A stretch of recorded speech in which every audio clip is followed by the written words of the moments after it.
Sveiki šauliai. Jūs irgi priklausote tiems ženklams, kuriems yra viskas labai neblogai, netgi per tą užtemimą, kuris yra pakankamai sunkus ir kuris yra vienas sunkesnių gal net per 10-metį. Taigi, mielieji, dirbkite, tvarkykitės, nervų negadinkite savo ir viskas bus gerai. Tik tiek, kad gali padidėti konfliktiškumas net ne darbe, o nesusišnekėjimas su kaimynais, giminėm, su vaikais, broliais, seserim, žodžiu, su jūsų artimiausiais žmonėmis. Mylimaisiais, aišku, taip pat.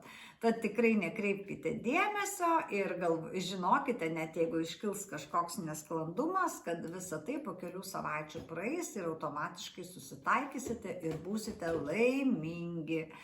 Mėly šauliai, dar žinokite, kad nėra palanku labai keliauti šitą periodą, bet ne todėl, kad didelis labai pavojus, bet kadangi emocinis fonas yra labai sudėtingas ir labai toks, kaip jums pasakius,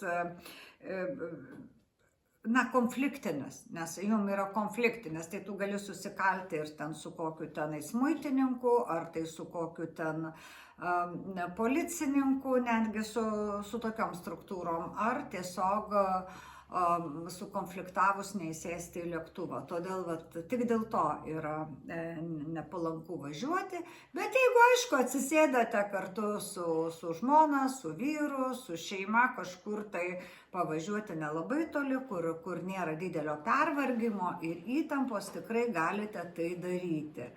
O aišku, jau šį savaitę geriausia praleisti kažkur tai ramiai sanatorijai, žodžiu.